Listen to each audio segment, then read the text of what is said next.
தொடர்ந்து இந்நேரத்திற்கான தலைப்புச் செய்திகளை பார்க்கலாம்.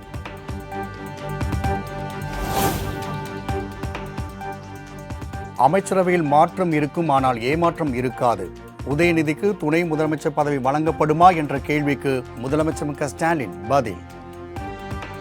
துணை முதலமைச்சர் பதவி அப்படிலாம் இருக்கு, நீங்களும் விரைவில் சொன்னதை செய்வோம் அப்படின்னு சொல்லிருக்கீங்க, அதுக்கு ஒரு பதில்? ஏமாற்றம் இருக்காது, மாற்றம் இருக்கும்.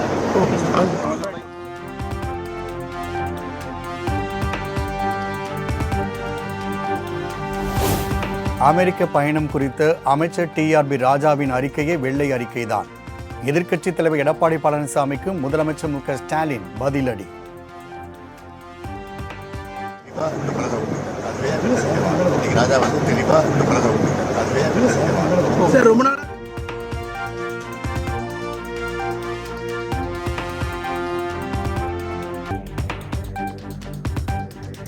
வடகிழக்கு பருவமழை எதிர்கொள்ள தமிழ்நாடு அரசு தயார் என முதலமைச்சர் மு.க. ஸ்டாலின் திட்டவட்டம்.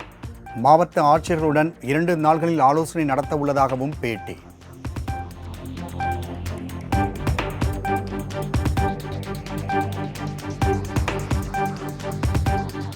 கொளத்தூர் சட்டமன்ற தொகுதியில் வளர்ச்சி திட்டப் பணிகளை ஆய்வு செய்தார் முதலமைச்சர் மு.க. ஸ்டாலின்.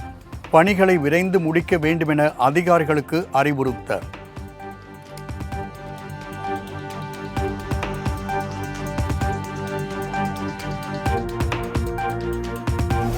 கொளத்தூரில் 4 கோடி ரூபாய் மதிப்பில் புதிதாக திறக்கப்பட்டுள்ள அரசு பள்ளியில் முதலமைச்சர் மு.க. ஸ்டாலின் ஆய்வு. மாணவர்களுக்கு தேவையான நோட்டு புத்தகம் உள்ளிட்ட கல்வி உபகரணங்களை வழங்கினார்.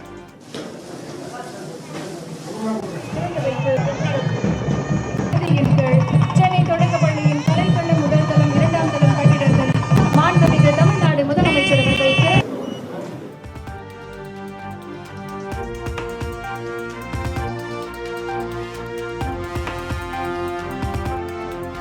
தமிழக அரசை கண்டித்து சென்னை வள்ளுவர் கோட்டத்தில் அதிமுக மகளிர் அணி சார்பில் கண்டன ஆர்ப்பாட்டம். பெண்களுக்கு எதிரான பாலியல் வன்கொடுமைகளை திமுக அரசு கட்டுப்படுத்த தவறிவிட்டதாக குற்றச்சாட்டு.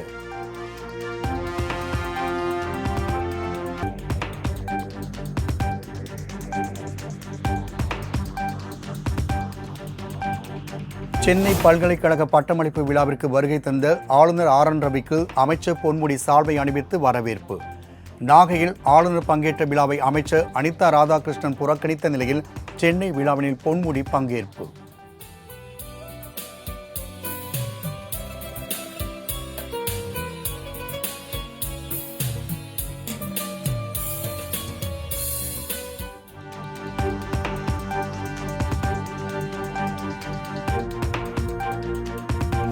பழனி பஞ்சாமிர்தம் குறித்து சர்ச்சை கருத்து தெரிவித்த இயக்குனர் மோகன்ஜி கைது செய்து விசாரணைக்காக திருச்சிக்கு அழைத்துச் சென்ற போலீசார்.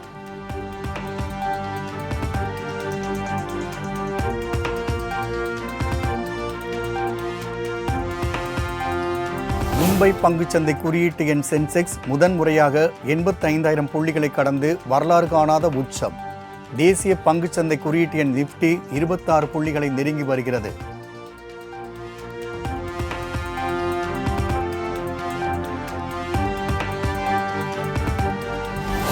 சென்னையில் ஆபரண தங்கத்தின் விலை புதிய உச்சமாக 1 சவரன் 56,000 ரூபாய்க்கு விற்பனை. 1 கிராம் தங்கம் 20 ரூபாய் உயர்ந்து முதன்முறையாக 7,000 தொட்டது.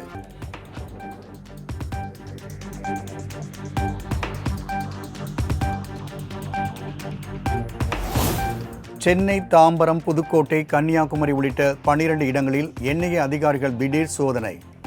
ஹிஷாபுத் தஹீர் என்ற தடை செய்யப்பட்ட அமைப்பிற்கு ஆள் சேர்த்த வழக்கு தொடர்பாக நடவடிக்கை.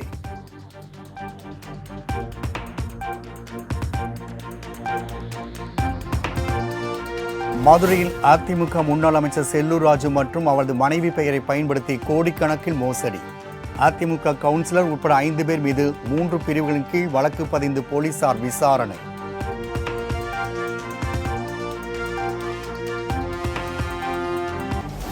மனித குலத்தின் வெற்றி போர்க்களத்தில் அல்ல, நமது கூட்டு பலத்தில் உள்ளது. நியூயார்க்கில் நடைபெற்ற ஐக்கிய நாடுகள் சபையின் 79வது பொது சபை கூட்டத்தில் பிரதமர் மோடி பேச்சு.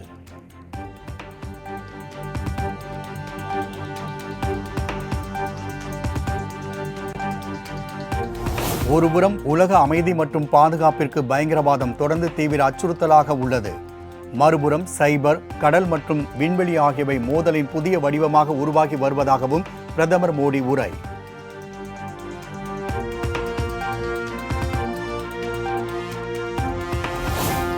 அமெரிக்கா சென்ற பிரதமர் மோடி யுக்ரைன் அதிபர் ஜெலன்ஸ்கியுடன் சந்திப்பு. யுக்ரைனில் நடக்கும் பிரச்சினைகளுக்கு தீர்வு காணவும் அங்கு அமைதியை மீட்டெடுக்கவும் இந்தியா துணை நிற்கும் என வலியுறுத்தல்.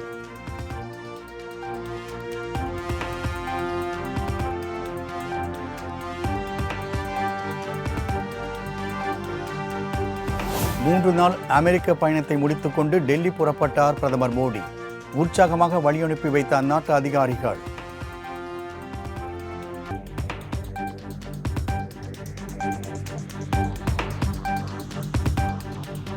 துறைமுகம் மதுரவாயல் 2 அடுக்கு உயர்நிலை சாலை பணிகளை விரைந்து முடிக்க அதிகாரிகளுக்கு உத்தரவு. தேசிய நெடுஞ்சாலை பணிகளின் முன்னேற்றம் தொடர்பான ஆய்வுக் கூட்டத்தில் அமைச்சர் ஏவா வேலு வலியுறுத்தல்.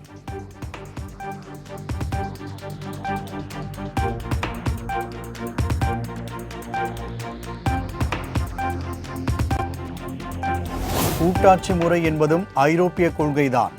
ஆளுநர் ஆர்.என். ரவியின் பேச்சுக்கு முன்னாள் மத்திய அமைச்சர் ப. சிதம்பரம் பதில்.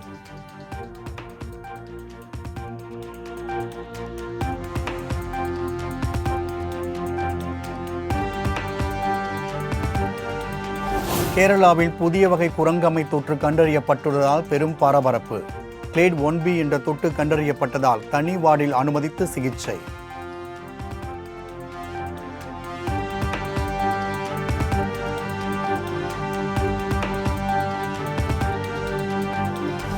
சென்னையில் 1000 விளக்கு, அண்ணா சாலை, தேனாம்பேட்டை, சைதாப்பேட்டை உள்ளிட்ட பகுதியில் நள்ளிரவில் கொட்டி தீர்த்த கனமழை.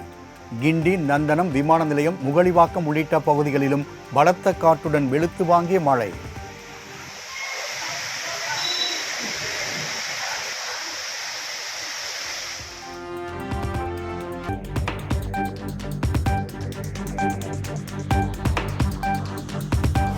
சென்னை புறநகர் பகுதிகளான தாம்பரம், குரோம்பேட்டை, பல்லாவரம் உள்ளிட்ட பகுதிகளில் இரவில் கனமழை வெளுத்து வாங்கியது.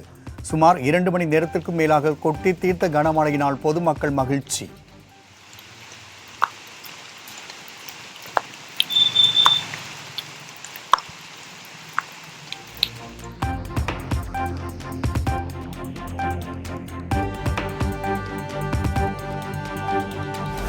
தமிழ்நாடு மற்றும் புதுச்சேரியில் இன்று இடி மின்னலுடன் கூடிய மிதமான மழைக்கு வாய்ப்பு. அடுத்த 5 நாட்களுக்கு லேசான மழை பெய்யக்கூடும் என்றும் சென்னை வானிலை ஆய்வு மையம் அறிவிப்பு.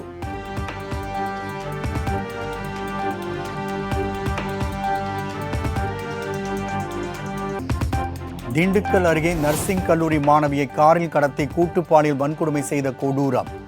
2 பிரிவுகளின் கீழ் வழக்கு பதிவு செய்து கடத்தல் கும்பலுக்கு போலீஸ் வலைவீச்சு.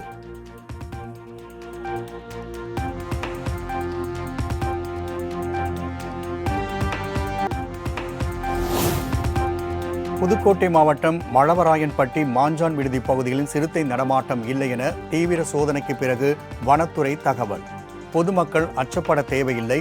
சமூக வலைதளங்களில் தவறான தகவல்களை யாரும் பரப்ப வேண்டாம் என்றும் வனத்துறை கோரிக்கை.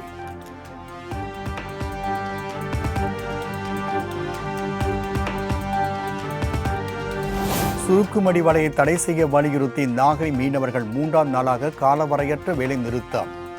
700 விசைப்படகுகள், 4000 ஃபைபர் படகுகள் பாதுகாப்பாக துறைமுகங்களில் நிறுத்தி வைப்பு.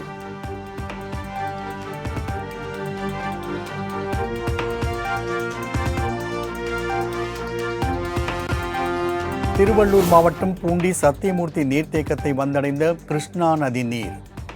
சென்னைக்கு கண்டலேறு அணையில் இருந்து நீர் திறப்பு அதிகரிக்கப்படும் என பொதுப்பணித்துறை அதிகாரிகள் தகவல்.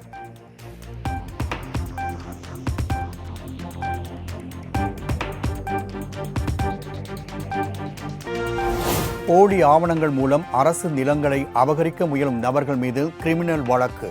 அனைத்து மாவட்ட ஆட்சியர்களுக்கு தமிழ்நாடு அரசு உத்தரவு.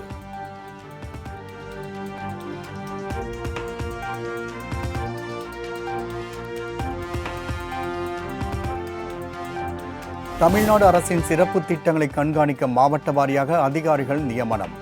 மாதம் ஒருமுறை சம்பந்தப்பட்ட மாவட்டங்களுக்கு நேரில் சென்று ஆய்வு செய்யவும் அதிகாரிகளுக்கு உத்தரவு.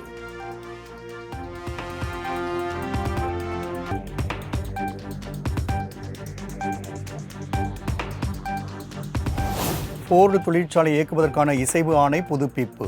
நிறுவனத்தின் மனுவை பரிசீலனை செய்து அனுமதி வழங்கியது தமிழ்நாடு மாசு கட்டுப்பாடு வாரியம்.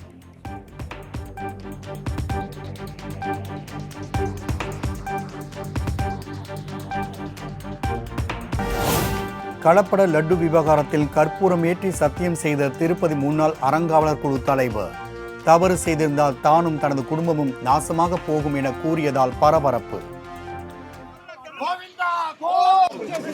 నేను ఏ పరీక్షకైనా సిద్ధం. ఒక్క తప్పు చేసి ఉంటే నేతిలో నేను కలంకితమైనటువంటి పదార్థాలు కలిపి ఉంటే మా హయాంలో ఏ శిక్షకైనా సిద్ధం.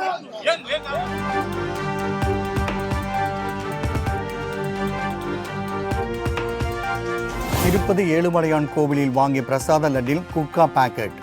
ஏற்கனவே லட்டில் மாட்டுக் கொழுப்பு கலந்துள்ளதாக சர்ச்சை வெளியான நிலையில் பக்தர் வெளியிட்ட வீடியோவால் அதிர்ச்சி.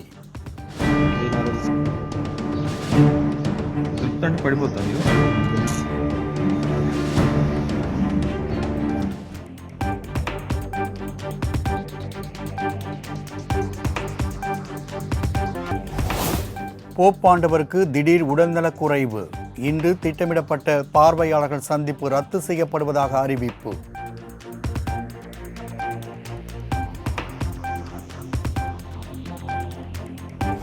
காசா மீது இஸ்ரேல் நடத்திய தொடர் தாக்குதலில் ஹமாஸ் அமைப்பின் முக்கிய தலைவர் சின்வார் கொல்லப்பட்டாரா?